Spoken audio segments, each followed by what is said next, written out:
¿Me escuchan? ¿Me confirman que me escuchan bien, por favor? Sí, señor. Gracias.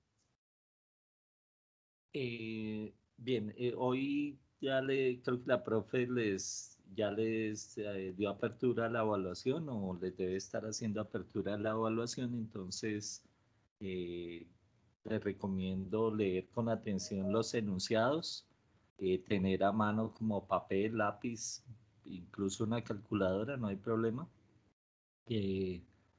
Y tratar de resolver las situaciones que se propusieron con base en los ejercicios que les había dejado y con base en los experimentos que ustedes hicieron. Las preguntas están muy relacionadas a eso. Si ustedes hicieron los ejercicios y si hicieron los experimentos, pues no hay mayor dificultad. Cada pregunta tiene un tiempo de 3 minutos, entonces ahí alcanzan a organizar la información y hacer los procedimientos necesarios. Bien, entonces nos queda este último tema en este módulo correspondiente a física. De esta parte entonces voy a hacer la explicación y como de costumbre dejaré como una guía con los elementos teóricos que aquí mencione y con algunas situaciones, algunas actividades, ejercicios propuestos voy a dejar esta vez. Entonces ustedes las resuelven, ahí pues haremos dentro de la evaluación final pues entrará esto y los otros temas. Entonces, empecemos, no, va a ser más bien corto, entonces arrancamos. Bien, entonces la aceleración es una medida del movimiento, en particular es la medida del cambio de velocidad en relación con el tiempo. Es decir, medimos cómo cambió la velocidad en un intervalo de tiempo. Cuando me refiero a un intervalo de tiempo, me refiero a un lapso de tiempo, el, el valor comprendido entre dos tiempos diferentes, para ponerlo en otras palabras. Matemáticamente simbolizamos la aceleración con la letra A minúscula, ¿sí? Y entonces decimos que es la variación o el cambio de velocidad. Recuerden que este triangulito es una letra griega, se utiliza en matemáticas para designar, bueno, quiere decir delta o se llama delta y se utiliza en matemáticas para designar cambio o variación. Entonces aquí tenemos aceleración igual a la variación o el cambio de la velocidad dividido sobre la variación o el cambio de tiempo. Entonces cuando hacemos esa comparación obtenemos la aceleración. De forma más concreta, eso se puede expresar de esta manera. El cambio de velocidad se puede determinar tomando dos momentos distintos y los valores de la velocidad correspondientes. Entonces, para el cambio de velocidad vamos a hacer la diferencia entre esos dos valores. Entonces, tenemos la velocidad final menos la velocidad inicial. Y para medir el intervalo de tiempo, lo que hacemos es medir el valor final de ese intervalo menos el valor inicial. Entonces, tiempo final menos tiempo inicial. La aceleración se mide en unidades pues, de velocidad sobre unidades de tiempo. Las unidades de velocidad, recuerden que eran unidades de longitud sobre tiempo. Comúnmente utilizamos en ciencias metros sobre segundo. A nivel cotidiano en varias aplicaciones utilizamos kilómetros por hora, es decir, metros sobre segundo, es decir, kilómetros sobre hora. El tiempo habitualmente lo medimos en segundos a nivel científico y de nuevo para algunos usos prácticos lo medimos en horas o minutos. Aquí lo vamos a representar en segundos. Entonces, las unidades de aceleración serían metros sobre segundo sobre segundo. ¿Sí? Se puede hacer un procedimiento algebraico para condensar esas unidades, para que no queden tan complejas. Y entonces, básicamente lo que hacemos es lo siguiente. Como en el numerador hay un fraccionario, en el denominador también completamos ese fraccionario. Aquí no lo hay, solo están los segundos. Entonces colocamos como denominador el 1 ¿sí? Y así tenemos una fracción también en el denominador. Y hacemos lo que se llama producto de extremos sobre producto de medios. Entonces, metros por 1 nos va a dar metros y segundos por segundos, segundos cuadrados. Entonces, esas son las unidades ya, digamos, resumidas o condensadas de la aceleración. Unidades de longitud, en este caso metros, sobre unidades de tiempo, en este caso segundos, elevados al cuadrado. Pero recuerden que podrían ser otras, por ejemplo, podría ser kilómetros sobre hora cuadrada o kilómetros sobre segundos cuadrados, etc. Entonces, cada vez que vean ese tipo de unidades, nos estamos refiriendo a la aceleración. Bien, al igual que lo que vimos con la velocidad, la aceleración también es una cantidad vectorial, es decir, para definir la aceleración hay que hablar de la cantidad o el valor de la aceleración, al cual llamamos magnitud, y hay que hablar de la dirección de esa aceleración. Esas cantidades en física se llaman cantidades o magnitudes vectoriales y utilizamos un operador matemático que se llama vector, que se representa por medio de flechas. La longitud de la flecha representa la cantidad, en este caso de la aceleración, y la orientación de la flecha, la inclinación, representa la dirección. En física, a esas cantidades vectoriales les colocamos un gorrito encima con forma de flechita, y cuando vean eso, ustedes deben entender que se trata de una cantidad que tiene esos dos elementos, magnitud y dirección. Como la aceleración es una medida del cambio de velocidad, ese cambio se puede producir de varias formas. Puede ser un cambio en la magnitud de la velocidad, es decir, en el valor, digámoslo de otra forma, en el valor de la rapidez de la velocidad. Recuerden que la vez pasada hablamos de velocidad y de rapidez. La rapidez solo se refería al numerito. Por ejemplo, cuando hablamos de 60 kilómetros por hora, ese simple numerito es la rapidez. La velocidad, en cambio, también es un vector, entonces es ese numerito que acabo de mencionar, 60 kilómetros por hora, y la dirección de la velocidad, o sea, hacia la izquierda, hacia la derecha, 40 grados noroeste, etc. O la forma en que utilicemos para medir la dirección. Pero vuelvo acá. Entonces, la aceleración puede medir el cambio, digamos, de la rapidez. Entonces, digamos que tenemos un vehículo que va a 40 kilómetros por hora y luego, después de un intervalo de tiempo, pasa a 60 kilómetros por hora. Ahí se produjo un cambio de rapidez y, por lo tanto, ahí hubo aceleración. De hecho, comúnmente cuando uno va en un vehículo y uno dice que aceleró, y de hecho al pedal para hacer eso se le llama acelerador. ¿Sí? También puede ocurrir, ahorita me voy a referir, que la velocidad disminuya, o la rapidez mejor. También se puede producir aceleración cuando hay un cambio de dirección. Entonces el vehículo, digamos que va hacia la derecha, pero va a girar hacia la izquierda. Para hacer ese proceso, o va a girar, digamos, 40 grados. Para hacer ese cambio, se necesita aceleración. Y entonces la aceleración ahí también vamos a decir que hay una aceleración porque hay un cambio de velocidad. Recuerden que la velocidad involucra la dirección. El automóvil iba, digamos, horizontalmente hacia la derecha y luego dio un giro, digamos, a 40 grados. Y la última situación es que podría darse un cambio en las dos cosas, o sea, en la magnitud de la velocidad, o sea, en la rapidez y en la dirección.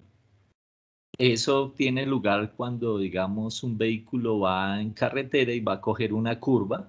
Entonces, para coger esa curva suele tener que disminuir la velocidad, pero también cambiar la orientación, la velocidad. Entonces, en resumen, decimos que ahí se presenta aceleración en tres circunstancias. Cuando la velocidad cambia su magnitud, es decir, la rapidez.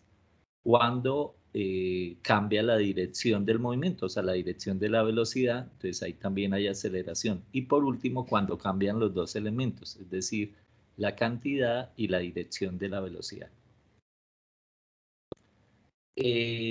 La aceleración puede ser en algunos casos positiva. Bueno, aquí me refiero cuando haya un cambio en la magnitud de la velocidad, es decir, un cambio en la rapidez. Entonces, la aceleración puede ser positiva, puede ser negativa o puede ser cero. Va a ser positiva cuando tengamos un aumento de velocidad. Ahorita vamos a ver un ejemplo al respecto. Y era el que ya había mencionado, el vehículo que va a 40 kilómetros por hora y luego su velocidad se incrementa y va a 60 kilómetros por hora. Pues la aceleración puede ser negativa cuando disminuya la velocidad. Entonces, ya lo vamos a aclarar con un ejemplo. O puede ser cero cuando la velocidad se mantenga constante, es decir, no cambie. Eso hablando de la magnitud del cambio de la magnitud de la velocidad. Voy aquí con un par de ejemplos para ilustrar eso. Entonces tenemos un automóvil como lo que vemos ahí, un Volkswagen, pero esto es válido casi que para cualquier automóvil normal. Entonces, digamos que en la terminología que se usa al respecto se habla de aceleración de 0 a 100 o de incrementar la velocidad de 0 a 100, es decir, el vehículo está quieto y se habla de cuánto tiempo tarda en alcanzar una velocidad de 100 kilómetros por hora. Un automóvil normal suele hacer ese paso en 10 segundos. Un automóvil de esos de competencia, de carreras, hace ese paso en un tiempo mucho menor. Bien, pero entonces vuelvo aquí a la situación. Dice, un automóvil parte del reposo y en 10 segundos alcanza una velocidad de 100 kilómetros por hora. Y vamos a utilizar esta situación para ver cómo se halla la aceleración.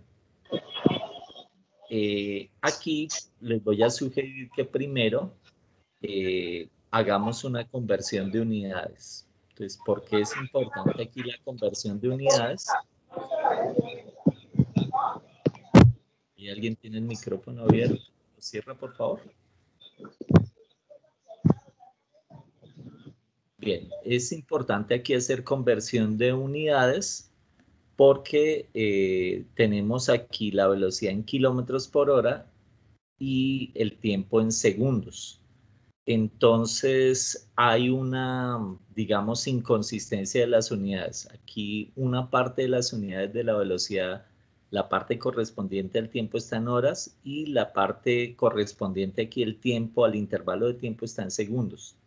Entonces debemos lograr que ambas unidades sean iguales para hacer nuestro ejercicio. Por eso lo que vamos a hacer aquí es convertir estos 100 kilómetros por hora a metros por segundo. Esa conversión se basa en lo que habíamos visto en una unidad anterior de cómo hacer las conversiones de unidades.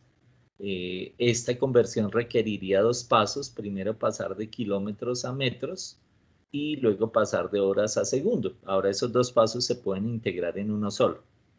Aquí yo les voy a sugerir como esta conversión la vamos a hacer muchas veces, les voy a sugerir una forma sencilla de hacerla y es dividir esa velocidad en 3,6. ¿De dónde sale ese 3,6? Del hecho de que una hora tiene 3.600 segundos y de que un kilómetro tiene 1.000 metros. Si uno divide esos 3.600 segundos entre los 1.000 metros, le da 3,6. Entonces, para pasar de kilómetros por hora a metros por segundo, vamos a dividir por 3,6. Si tuviéramos que hacer lo contrario, es decir, de metros por segundo a kilómetros por hora, multiplicamos por 3,6. Aquí yo ya había hecho ese procedimiento, entonces la conversión me da 27,7 metros por segundos.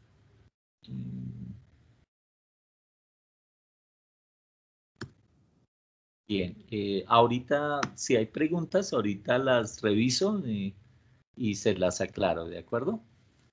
Bien, entonces decía que la conversión da 27,7 metros por segundo. Y lo otro que les sugiero hacer es organizar la información que está contenida en el enunciado. Alguna información es explícita, es decir, es evidente la información, y la otra está tácita. Por ejemplo, dice aquí un automóvil parte del reposo. Eso tengo que traducirlo.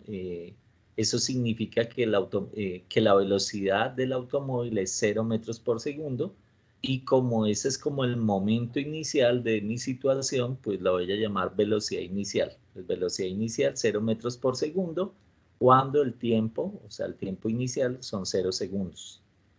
Luego dice que alcanza una velocidad de 100 kilómetros por hora, ya lo convertimos, nos da 27 metros por segundo.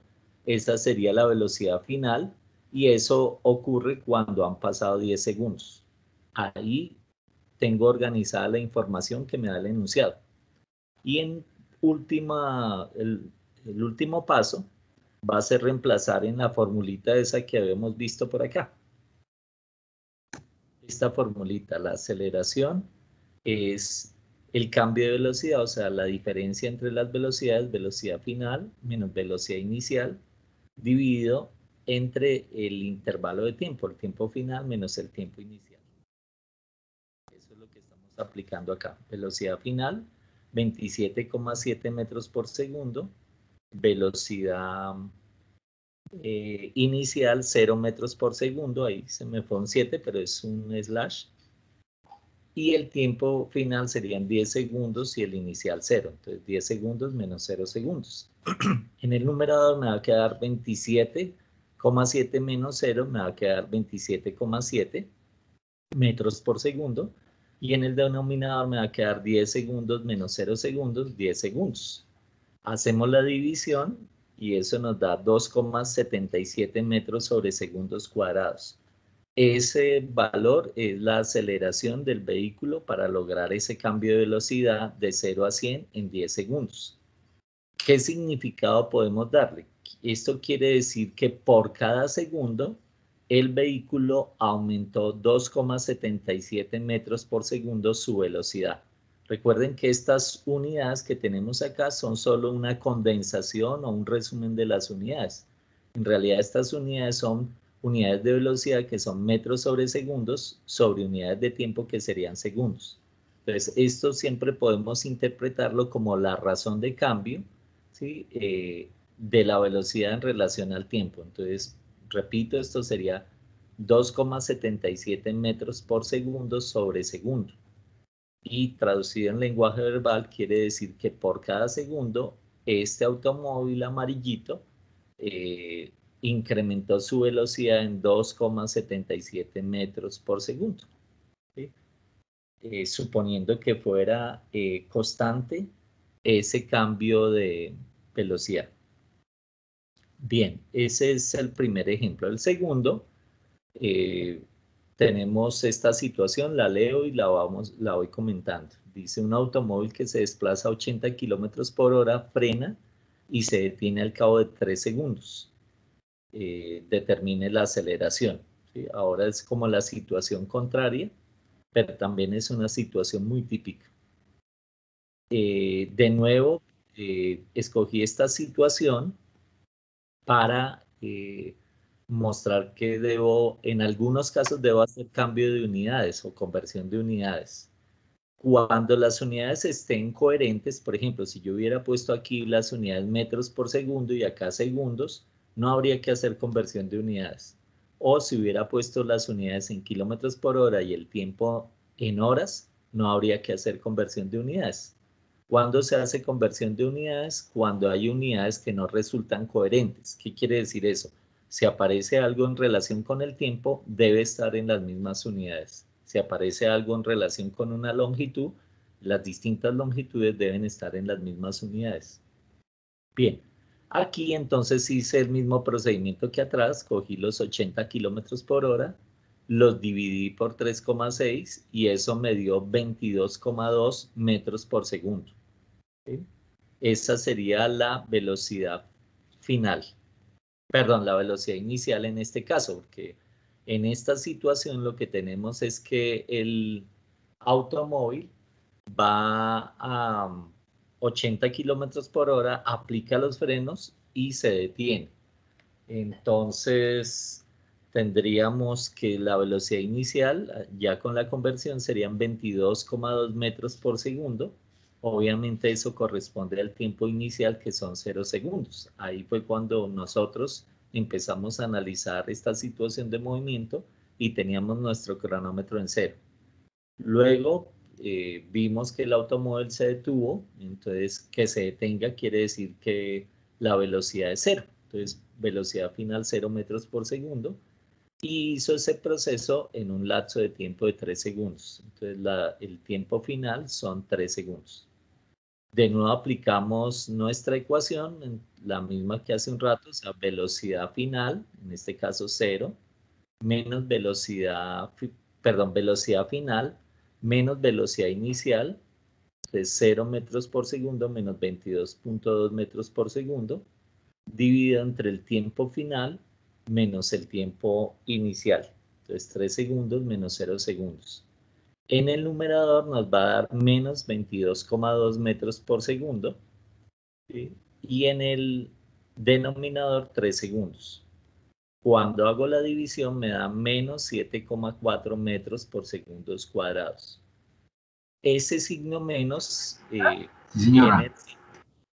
tiene el siguiente significado.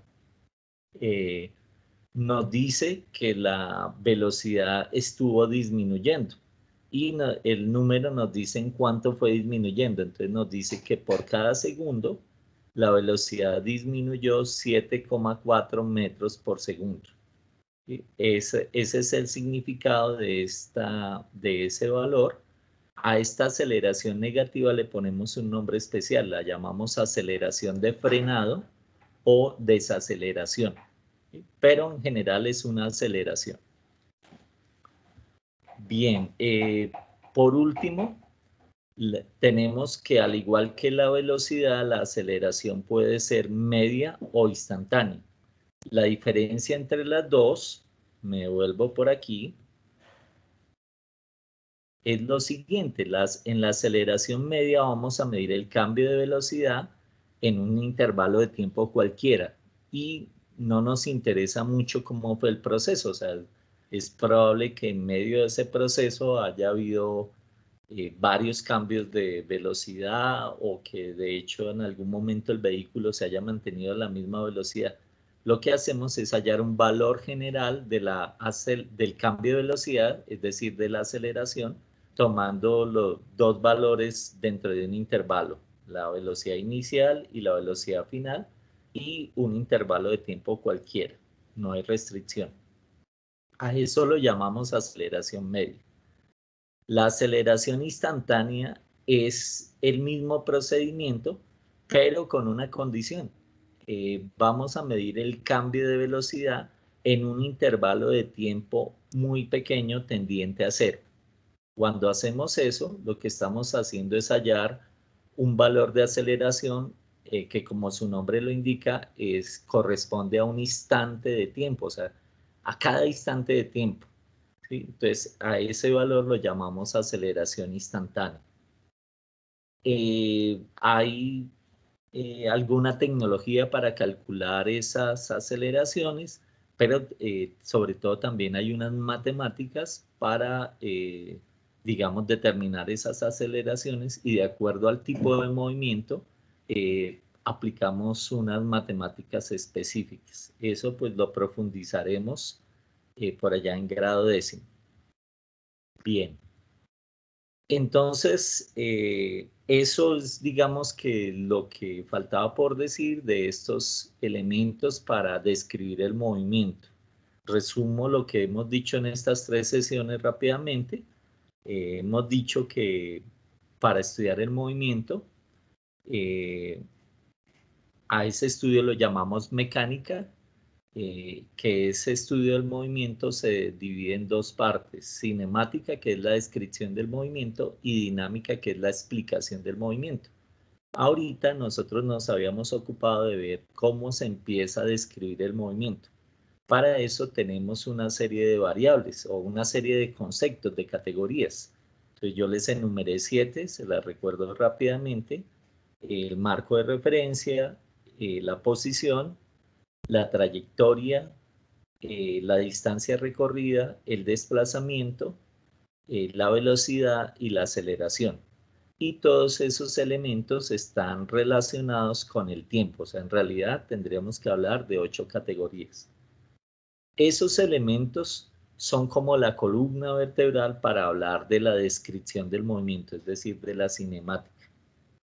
En esta última, para acabar de resumir, hemos hablado de ese último elemento que se llama aceleración y hemos dicho que la aceleración se refiere a una medida del cambio de velocidad comparada con el tiempo.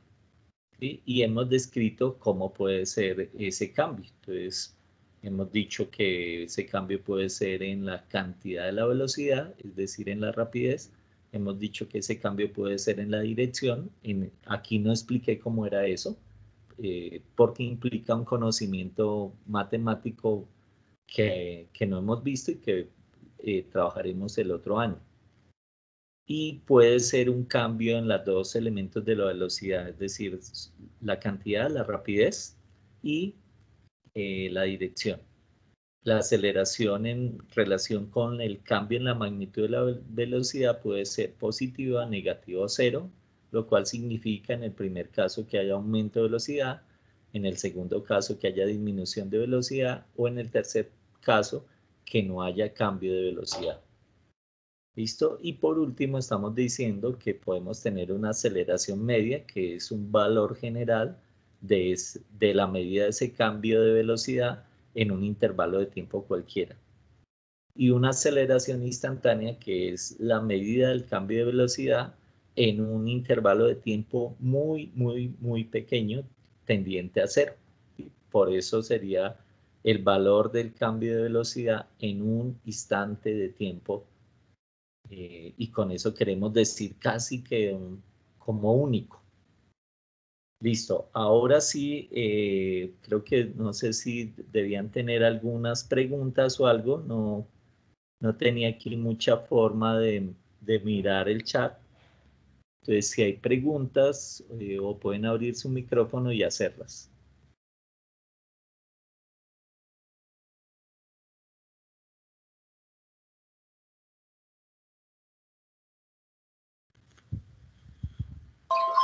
Profe, qué pena, era para saber que la guía de aceleración a más tardar cuándo se puede entregar. Pero esta vez no voy a dejar actividad, sino voy a dejar unos ejercicios para que ustedes preparen la evaluación. Como ya es nuestra última semana, esa será evaluación final, entonces incluiré los 3 temas. Entonces, lo que voy a dejar está abierto, pues no les pido que lo entreguen por aparte, sino simplemente que lo resuelvan como preparación de su evaluación final. Eh, Apenas salgan los resultados de la evaluación que presenten hoy, ustedes sabrán cómo van. Si ustedes tienen dudas o algo, ustedes me escriben y tratamos de ver los ejercicios anteriores para hacer algunas aclaraciones y que ustedes puedan presentar una buena evaluación final.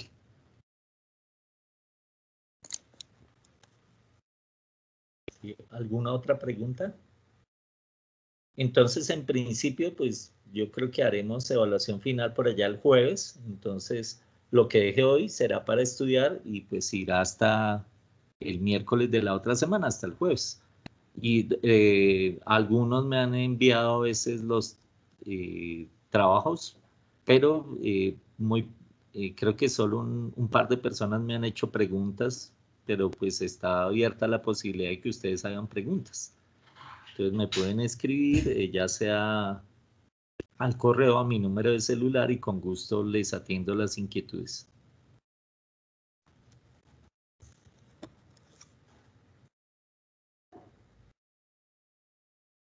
Bien, ¿qué otra pregunta o comentario?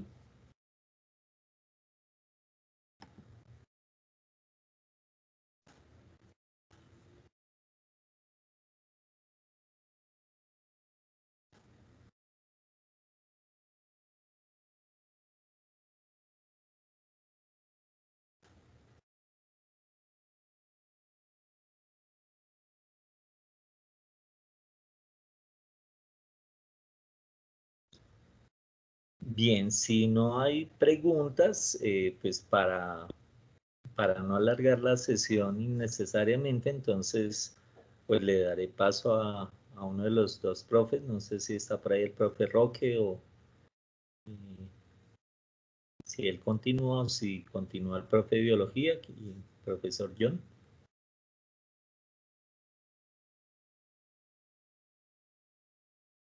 Ve, profesor, buenos días a todos también. No sé cómo es la dinámica acá. Me gustaría preguntarle precisamente cómo es la dinámica. Mucho Eh, gusto a todos. el profe John es el que está reemplazando a la profe de biología que los acompañó hasta la sesión anterior. Va a estar con ustedes, esperamos que de aquí a fin de año. Pues lo que Esperemos que sea estamos así. tenemos un espacio común, pues digamos integrado a la clase de ciencias, por lo menos hasta este módulo. Sí, señor. Entonces, habitualmente nos ponemos de acuerdo en el orden en que van las clases. Creo que Pues el a mí me profe, tocaba a las 9, me dijo Andrea.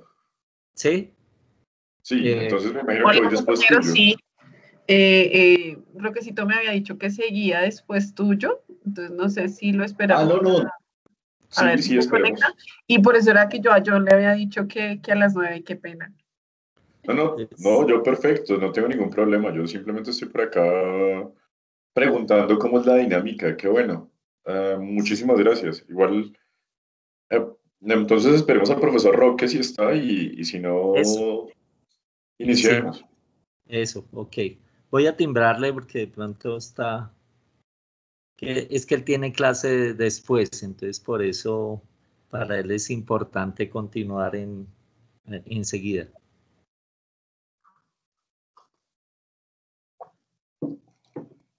Muchas gracias, Andrea. Vale.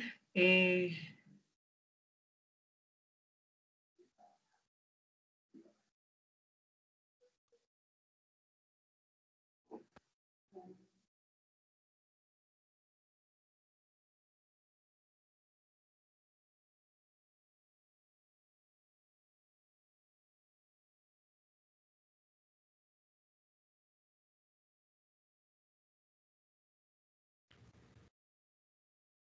Bien, entonces, por favor aguarden como un par de minuticos al profesor Roque, ya está con ustedes para empezar la parte correspondiente a química. Entonces, pues les haré llegar la guía correspondiente a esta clase para que, pues con los elementos teóricos que comenté, y con algunas actividades propuestas para que ustedes las trabajen durante estos días. Bien, pues que tengan buena tarde. Profe John, bienvenido y pues estaremos conversando. Muchísimas gracias. Que tenga muy buen día también, su merced. Gracias.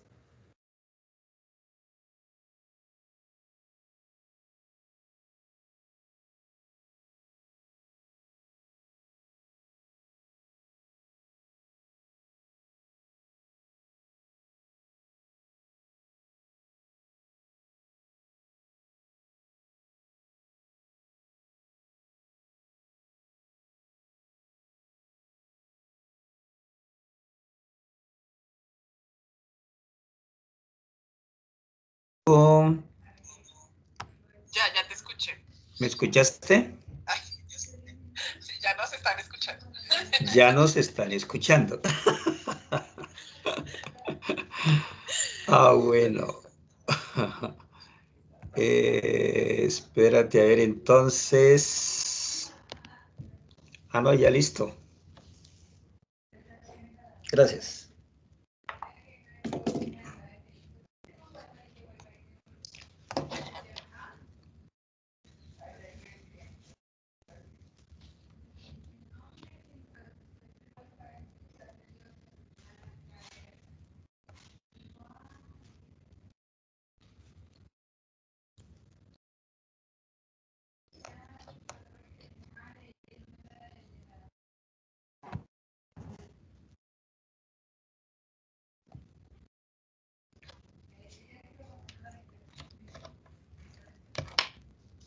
Chicos, buenos días.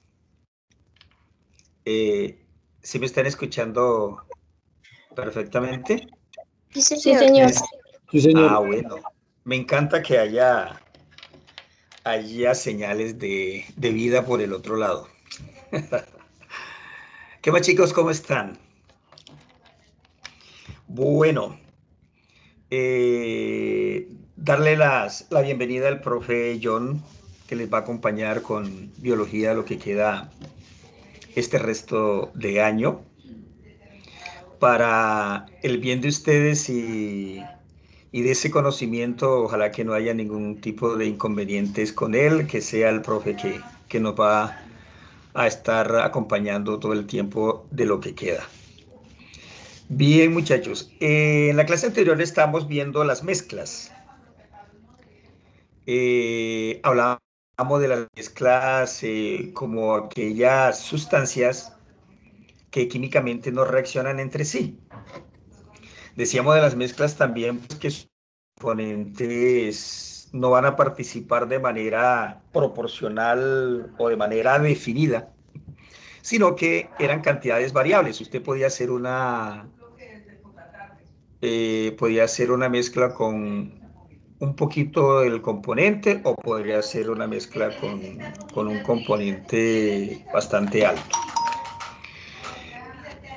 Eso quiere decir entonces que las soluciones químicas vienen a ser un tipo de mezcla. En la presentación que ven ahí dice las soluciones químicas, entonces, ¿qué son? Pues, lógicamente, unas mezclas, sino que tiene una característica, se acuerda de que había dos tipos de mezclas, las mezclas homogéneas y las mezclas heterogéneas. Pues, las soluciones químicas son mezclas homogéneas, fíjense. ¿Cómo se indica? Acá directamente son mezclas homogéneas. Eso hace entonces que tenga como una determinada característica, si son mezclas homogéneas. Pues son aquellas que están constituidas por dos o más componentes. Pero resulta que esos componentes, fíjense, no se van a poder diferenciar cuando está formada la mezcla, no se van a poder diferenciar fácilmente. Entonces sus componentes no se diferencian fácilmente.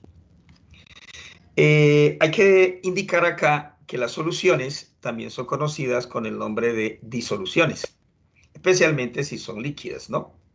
Entonces, vamos a resumir la partecita que hemos comentado ahorita. ¿Qué son las soluciones? Son mezclas homogéneas, ya eso tiene una característica fuerte, fíjense, que no se pueden distinguir sus componentes, y que están constituidas por dos o más componentes, y que un sinónimo, en este caso de soluciones, son las disoluciones. Bien, entonces, eso hace que nosotros prestemos acá o recordemos qué fue lo que dijimos de las mezclas en la clase anterior. Aunque es una diapositiva diferente, pues nos permite distinguir estos dos tipos de mezclas. Si son homogéneas, ya dijimos que también recibe el nombre de disoluciones, o si son heterogéneas. Una de las características para diferenciar estos dos tipos de mezclas, pues son las fases que uno puede observar. Entonces, en las homogéneas se observa generalmente pues una sola fase. ¿Qué quiere decir eso? Acá tenemos un ejemplo. Si tenemos sal disuelta en agua, fíjense, se observa que después de un determinado tiempo vamos a ver una sola fase. ¿Por qué? Porque el agua, fíjense, o mejor, la sal se disolvió en el agua.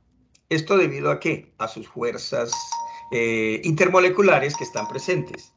Entonces, hay una fuerza bastante grande entre ellas, y eso hace pues que puedan ellas acomodarse unas, en este caso, partículas con otras. Tenemos el ejemplo de una mezcla heterogénea. Acá vamos a ver dos fases. Se distinguen dos componentes en este caso. Tenemos el ejemplo del agua con el aceite. Acá dice que se observan dos fases, ya que la fuerza de interacción es nula. Entonces los componentes no llegan a aunque se denomina mezcla, no llegan a estar, digamos, compenetradas, intercaladas, debido a que no hay una fuerza intermolecular.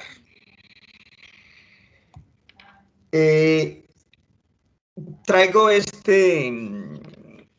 presentación acá, esta diapositiva, para que nosotros recordemos cuál es verdaderamente la diferencia ya bastante concreta entre mezclas homogéneas y heterogéneas. Entonces miremos que no vayan a olvidar que las mezclas, habíamos dicho en la clase anterior, que están formadas por dos componentes. ¿Quiénes son esos componentes? Pues las sustancias químicas que participan en ese proceso. Y para recordar que es las mezclas, pues forman parte de un proceso que es físico. El proceso es físico. Ahora bien, dentro de ese proceso físico, esos dos componentes en las mezclas homogéneas van a estar distribuidos uniformemente. ¿Qué consecuencia tiene que estén distribuidos uniformemente? Que los componentes no se puedan distinguir. ¿Sí bien? Los componentes no se puedan distinguir a simple vista entre ellos.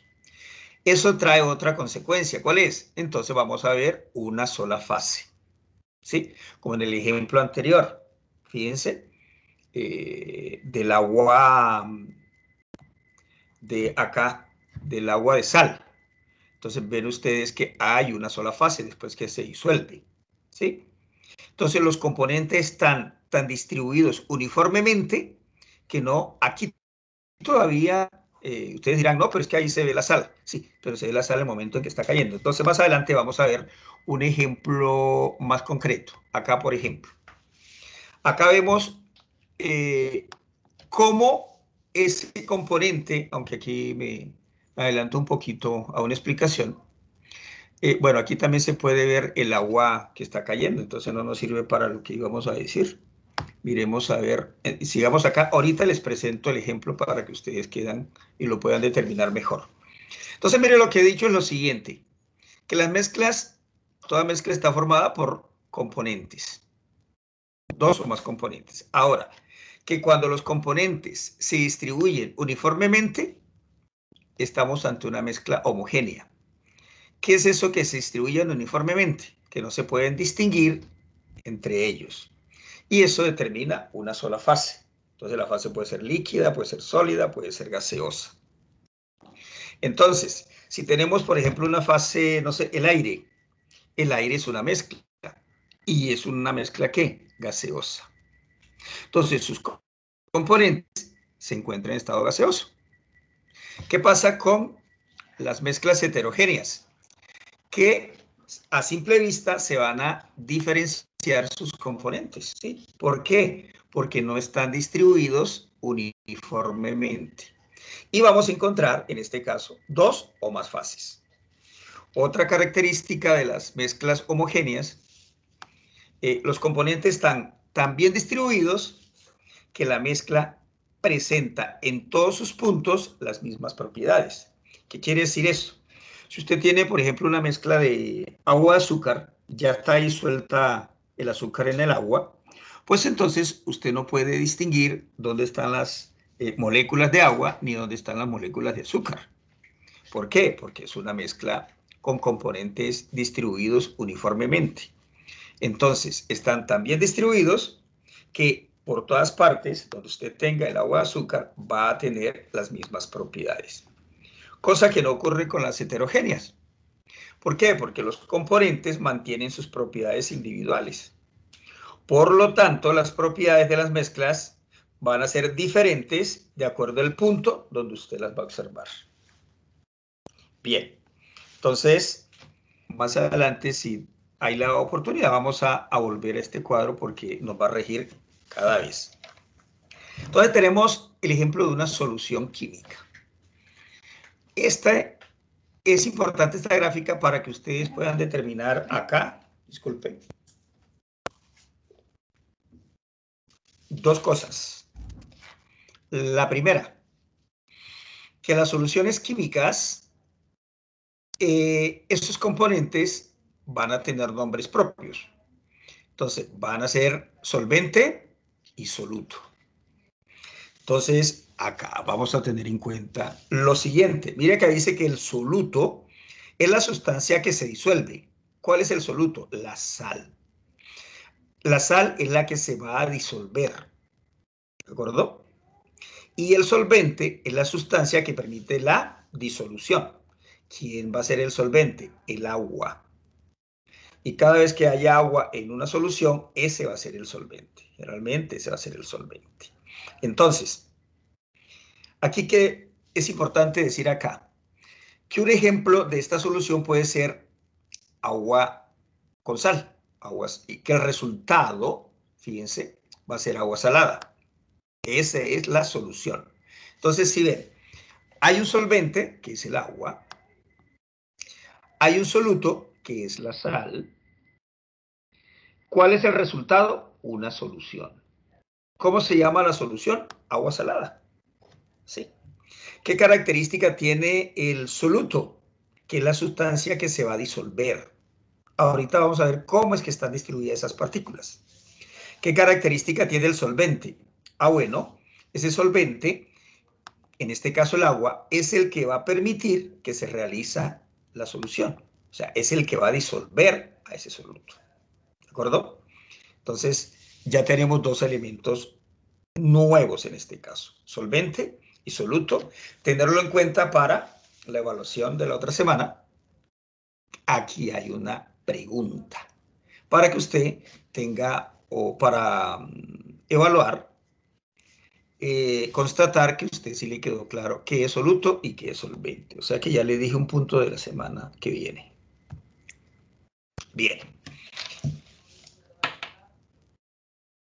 ¿Qué es lo que ocurre verdaderamente en las soluciones químicas?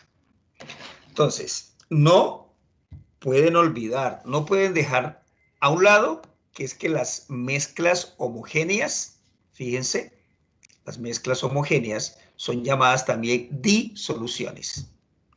Acá se observa perfectamente lo que explicamos en todo lo que hemos explicado anteriormente. ¿Por qué? Porque acá vamos a tener, mire, el disolvente. ¿Sí? En este caso, una solución líquida, ¿sí? Ahí están las partículas del disolvente o solvente, ¿no? Y miren las partículas del soluto. En este ejemplo, entonces las partículas del soluto van a ser más pequeñas, ¿de acuerdo? Acá tenemos el soluto, que es ¿qué? Sólido. Y acá tenemos el resultado de esa disolución. Tenemos el resultado, ¿sí? Que es una solución homogénea, que es una disolución o que es una mezcla homogénea. Entonces, repito, tenemos un disolvente, tenemos el disolvente del mismo solvente, ¿no? Tenemos un soluto. Mire cómo son las partículas del solvente en este ejemplo grande. Mire cómo son las partículas del soluto acá en este ejemplo más pequeño con respecto a este. ¿Cuál es el resultado? Una disolución o una solución química. ¿Qué es lo que pasa acá? Miren, las partículas de la disolución. Entonces, como ustedes ven, cómo se distribuyen uniformemente estas partículas. Eso es lo que ocurre. Entonces, eso, ¿quién lo explica? Hay una teoría, que es la teoría cinética, que dice entonces que estas partículas, debido a sus fuerzas intermoleculares, se van a distribuir de esa manera. Entonces, esto es lo que explica la teoría cinética y lo que ocurre cuando disolvemos algo, desde luego, ¿en qué? En un solvente. Bien. Entonces, espero que haya quedado claro. Vamos a volver a explicar esto, si alguien tiene alguna duda. Entonces, primero que todo, las mezclas homogéneas. Fíjense. Recibe el nombre también de soluciones. Sin embargo, y repito en esto, este término es más usado si las soluciones son líquidas. Y recibe el nombre de disoluciones.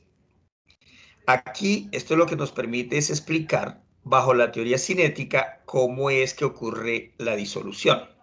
La disolución es la misma solución química.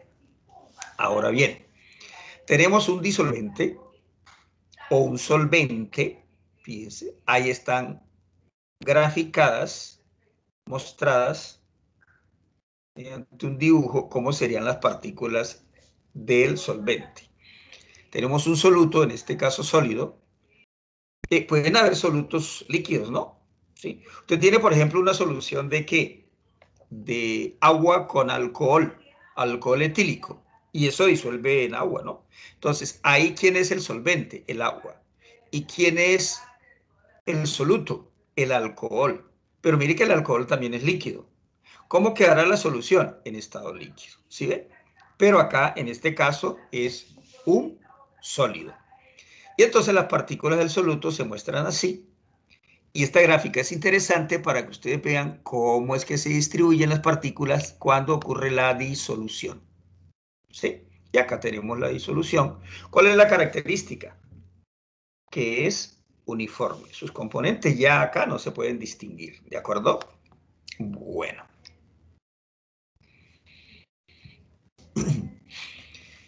Y acá, esto es como para resumir un poquito o para mejor darle más fuerza a las dos últimas diapositivas. Entonces, estas soluciones químicas o llamadas soluciones o disoluciones, entonces, son aquellas que se efectúan, dice acá, son mezclas homogéneas o bien de partículas o de iones o de moléculas, ¿de acuerdo? Entonces, pueden haber en nuestro organismo, fíjense, ustedes han escuchado hablar de los iones. Entonces, los fluidos orgánicos, especialmente en la sangre, ¿sí? Van a haber distribuidos iones precisamente en la sangre. Fíjense, la sangre ahí va a ser una solución. Entonces, acá resumimos lo siguiente. La solución está formada por un soluto y por un solvente, ¿sí? El soluto va a estar presente en menor cantidad. Aunque ahorita vamos a ver los tipos de soluciones y vamos a ver que esto acá va a cambiar la idea general un poco, pero el concepto es que el soluto se encuentra pues en menor cantidad comparado con el disolvente o solvente. ¿Quién se va a encontrar en mayor cantidad? Desde luego.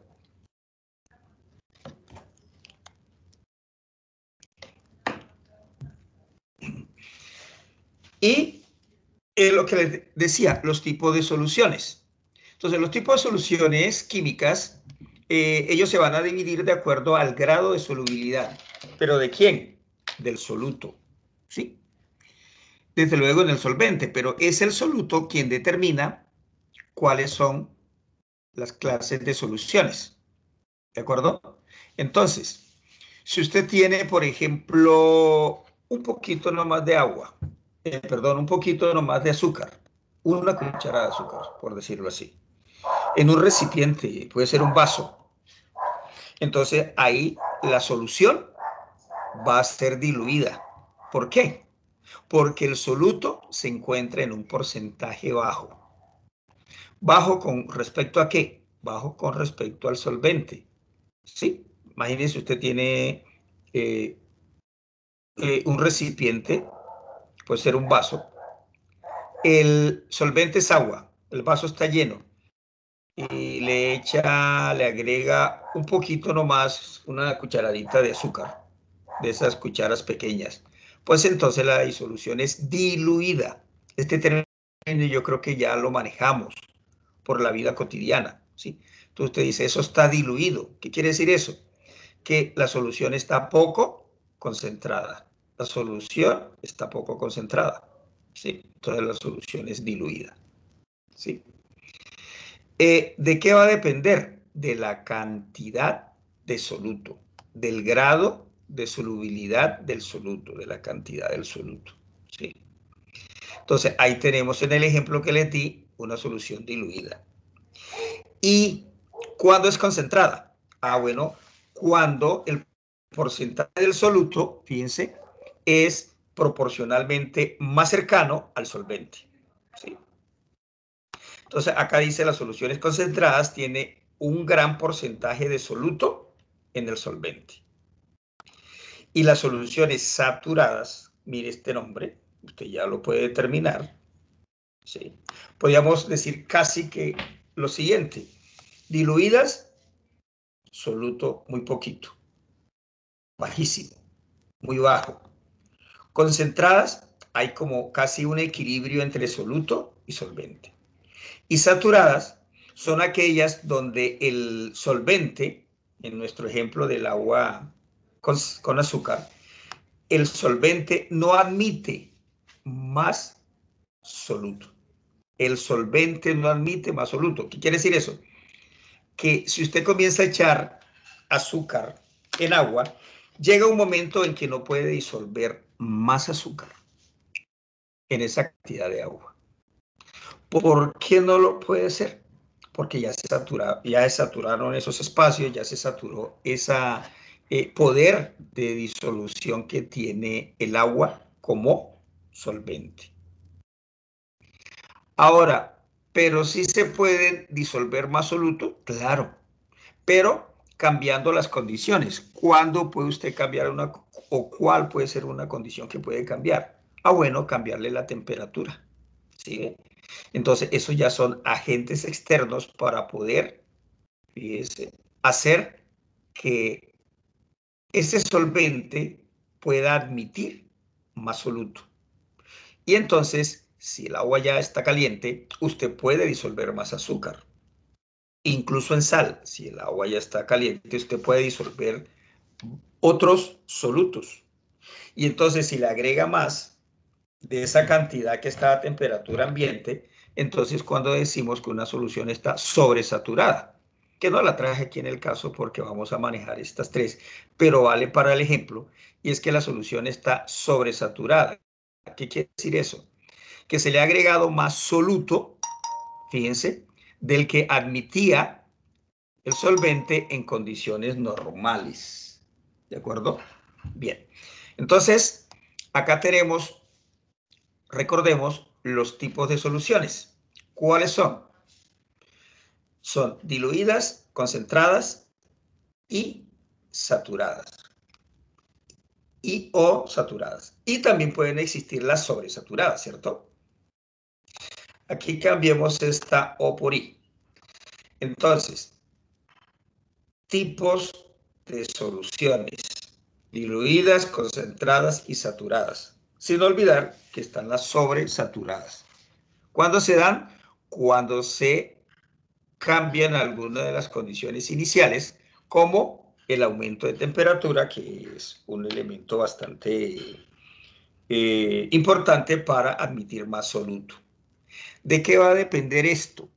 Este tipo de soluciones, del grado de solubilidad del soluto, del grado de solubilidad del soluto. ¿Qué quiere decir eso? De la cantidad, fíjense, de la cantidad de ese soluto. La cantidad de ese soluto presente en una disolución me va a traer estas 3 o 4 tipos de disoluciones: diluidas, concentradas, saturadas y sobresaturadas. Y lo que decíamos acá entonces, las diluidas tienen un bajo porcentaje o contenido de soluto. Las concentradas están bajo un punto más que todo casi de equilibrio entre el soluto y el solvente. Y las saturadas, el solvente ha admitido, ¿sí?, tanto soluto que ya llega un momento en que no puede disolver más. Bajo condiciones específicas, entonces se podría, si se cambian las condiciones, como el caso que les nombraba de la cambio de temperatura. Bien, entonces,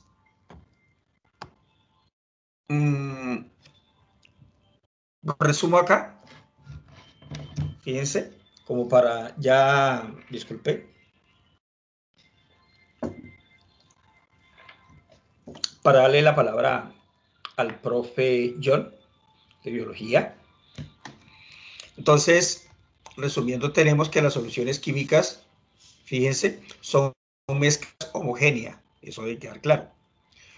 Donde sus componentes, fíjense, dos o más componentes no se pueden distinguir prácticamente a simple vista. Entonces acá tenemos tres soluciones. Hay soluciones que pueden dar colores, ¿no? ¿Sí? Y que esas soluciones también reciben el nombre de disoluciones. Que para hablar de soluciones, obviamente tenemos que hablar de mezclas. ¿Sí? Y habíamos dicho en clases anteriores que las mezclas son de dos tipos, las homogéneas y las heterogéneas. Las soluciones químicas son mezclas homogéneas y como mezclas homogéneas no se observa sino una sola fase. Las heterogéneas se alcanzan a ver varias fases o se alcanzan a distinguir sus componentes. ¿Quiénes son los componentes? Los integrantes de las mezclas. Acá tenemos entonces ideas más concretas para diferenciar homogéneas de heterogéneas. Las homogéneas, sus componentes están distribuidos bien uniforme. Y están distribuidas tan uniformemente que no se pueden distinguir esos componentes. Por eso hablábamos de una sola fase. Las heterogéneas, entonces, van a estar en diferentes fases y a simple vista se pueden distinguir sus componentes. ¿Sí? Que las mezclas homogéneas son iguales en todos los puntos donde se tomen, donde se miren, donde se tome una muestra, mientras que las heterogéneas no van a ser iguales en todos lados. Acá tenemos un ejemplo de una solución donde aparece el concepto de solvente, que es la sustancia que permite la disolución, la base donde se va a disolver, ¿quién? El soluto. ¿Quién es el soluto? La sustancia que se va a disolver. ¿Sí? ¿El resultado qué es? Una solución o una disolución. Acá vemos claramente cómo es que ocurren entonces las soluciones. Hay un disolvente con unas partículas X, hay un soluto con unas partículas Y, y vemos la solución donde esas partículas del soluto le dan cabida, le dan espacio a las partículas del soluto, teniendo en cuenta que hay unas fuerzas intermoleculares, y esto es explicado a través de la teoría cinética. Y entonces acá tenemos, para recordar todo lo anterior, las soluciones entonces vienen a ser mezclas homogéneas, pero pueden ser de moléculas, de iones o de simples partículas, de átomos incluso.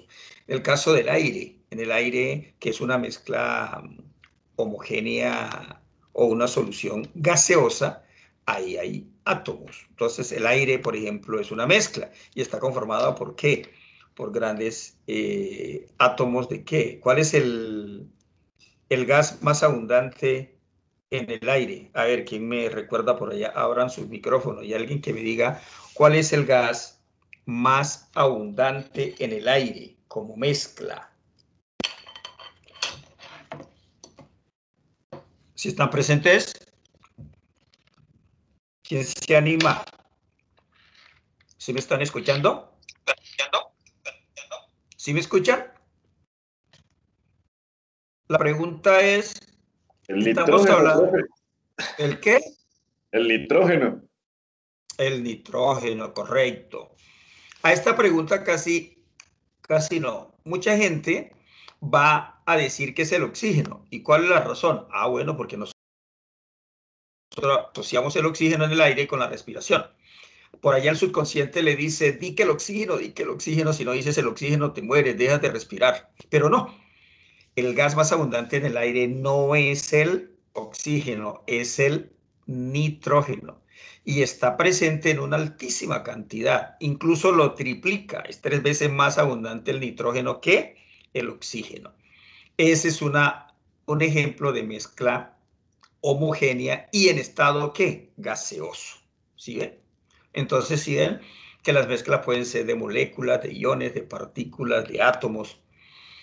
Bien, y entonces decíamos que la solución está formada por un soluto en menor cantidad y un disolvente en mayor cantidad.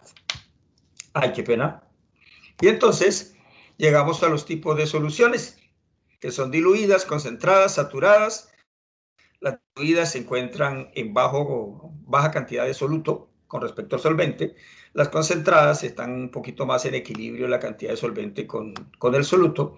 Y las saturadas, ahí va a tener bastante soluto, pero llega un momento en que se saturan. ¿Qué quiere decir eso? Que el disolvente o solvente no admite más soluto. Entonces, dejo de ese tamaño la explicación del día de hoy. El tema es muy simple, es una continuación de lo que hablamos de las mezclas en la clase anterior. No sé qué duda, pregunta han tenido con respecto a la clase o directamente con todo este mecanismo que estamos haciendo. Entonces, no han aplicado todavía la evaluación de las mezclas. Entonces, el día de hoy aquí hemos recordado, hemos estudiado de alguna manera el examen que van a tener ahorita o más tarde para resolver ese cuestionario. Entonces, compañeros, muchachos, por allá escuché al profe John.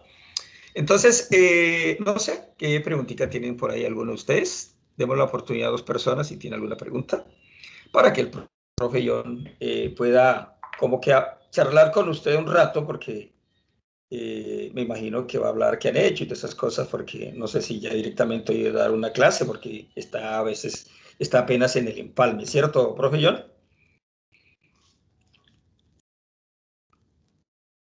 Sí, señor, ¿me escucha?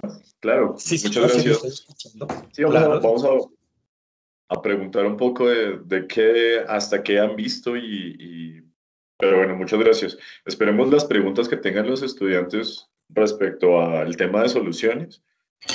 Y bueno, yo ya continúo. Muchas gracias, profesor Roque.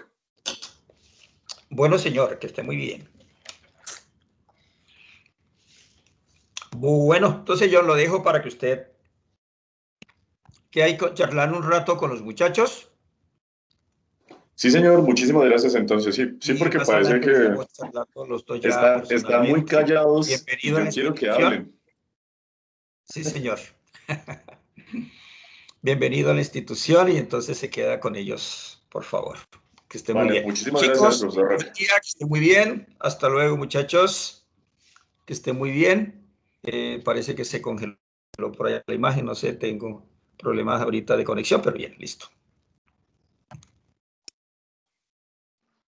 Chao, profe.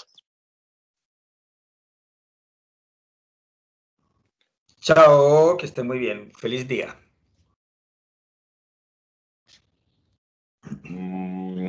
Bueno, ¿cómo están? Por aquí me ven en cámara, por ahí estoy yo.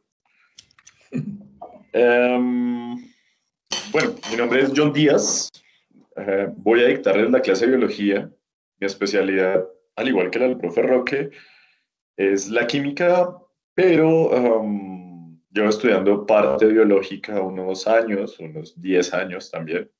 Entonces, bueno, voy a intentar compartirles mi pantalla y voy a hacerles unas preguntas respecto a lo que ustedes deberían más o menos haber visto hasta el momento, ¿no?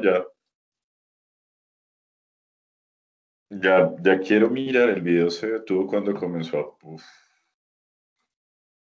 Creo que no están viendo en este momento mi cámara. Tengo un problema porque no tengo todavía correo institucional. ¿Sí están viendo mi pantalla? Sí, señor. Sí, señor. En Sí. este caso, bueno, muchísimas gracias. Bueno, a empezar por esta partecita pequeñita. Yo sé que ustedes ya vieron algo de esto, que es la doble hélice y cómo realmente esa doble hélice hace que exista la transmisión de un conocimiento molecular a otras personas. Entonces, de lo primero que ustedes vieron, voy a poner nuevamente por aquí esta partecita, realmente un segundo. Y cuando hablamos de doble hélice, ¿de qué estamos hablando? ¿De ADN, de ARN? Ustedes que ya hicieron esta guía, cuéntenme.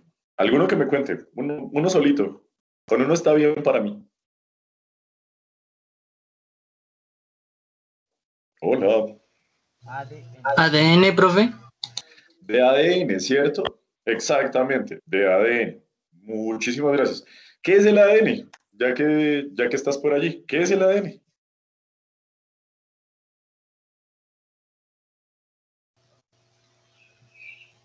Es lo que contiene la información genética de cada persona. Ok, información genética. ¿Y entonces qué es la genética? Es lo que nos representa a cada uno como persona, por ejemplo, lo que significa que yo sea alto, moreno o flaco. Y si tú tuvieras que hablar genética, no de humanos, ¿qué dirías de la genética? Eh, estaría compuesto de cosas diferentes como glicerina y cosas por el estilo, o sea, diferentes compuestos. No, no, no. Ibas bien inicialmente. Hablabas de que la genética precisamente es esa parte de la biología que estudia todos los caracteres hereditarios, o sea, lo que te define a ti como alto, moreno, que ya lo dijiste.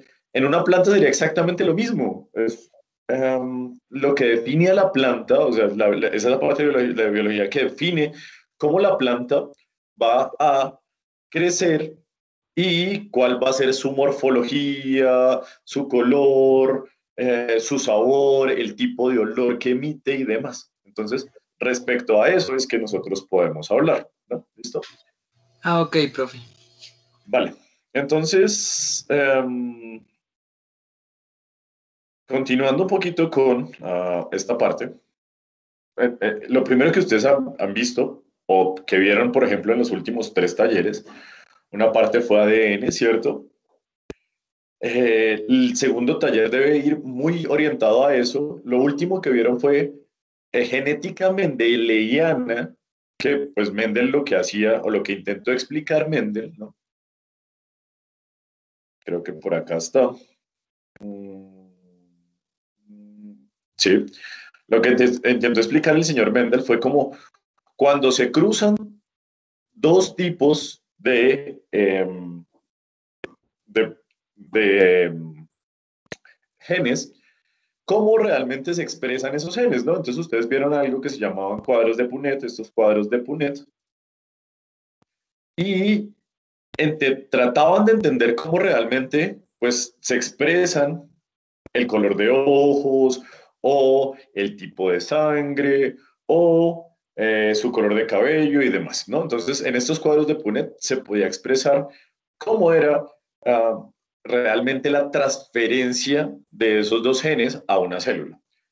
Ahora, dentro de las pequeñas cositas que yo quiero saber es si ustedes, por ejemplo, ya vieron reproducción celular y reproducción a nivel un poco más macro, ¿no? O sea, ¿vieron ya cómo realmente una célula crea otra célula?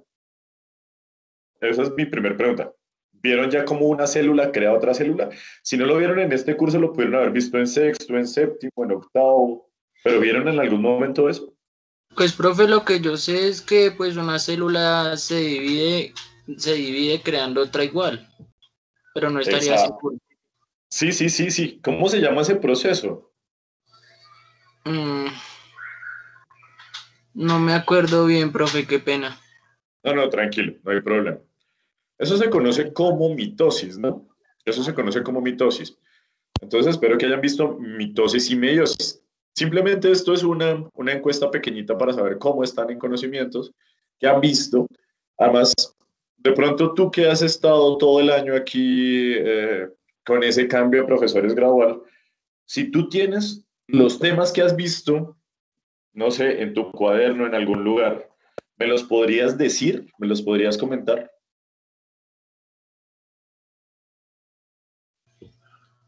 Espérame un momento, profe, a ver si encuentro algo. Bueno, alguien, de pronto alguien más también tenga los temas por allí.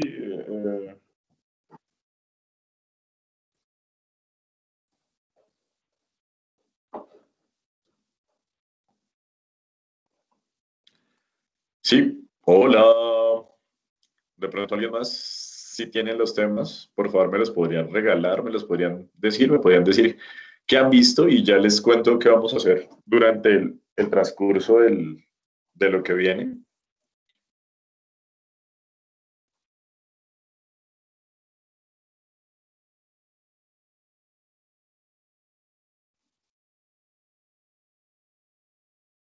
¿Nadie? Hola.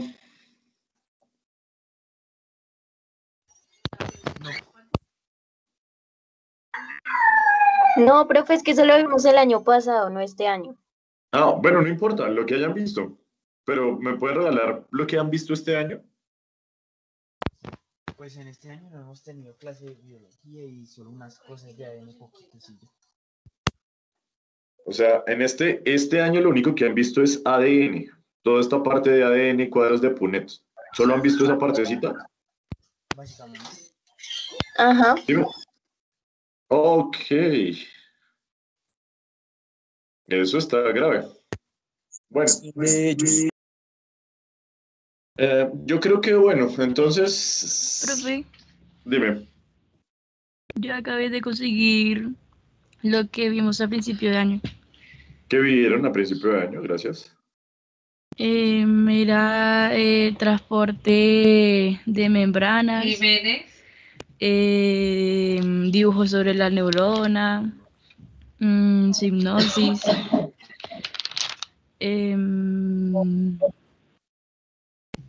unión química, sobre el cerebro de las aves, de los mamíferos, de los anfibios. Y creo que ya. Ok, vale, listo. Bueno, pensemos en cositas chiquitas que deberíamos saber.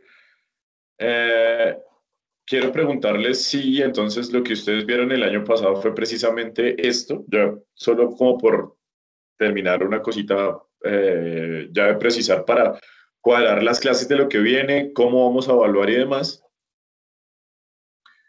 Entonces, ustedes vieron el año pasado de qué estamos hechos, vieron células, reproducción celular, qué es el ADN, qué es una doble hélice, cómo se dan esos procesos de transferencia genética. ¿Eso lo vieron el año pasado? ¿Cómo de ADN podemos llegar a proteínas? El año ¿Cómo? Dime. ¿Cómo? ¿Cómo habla? Dime.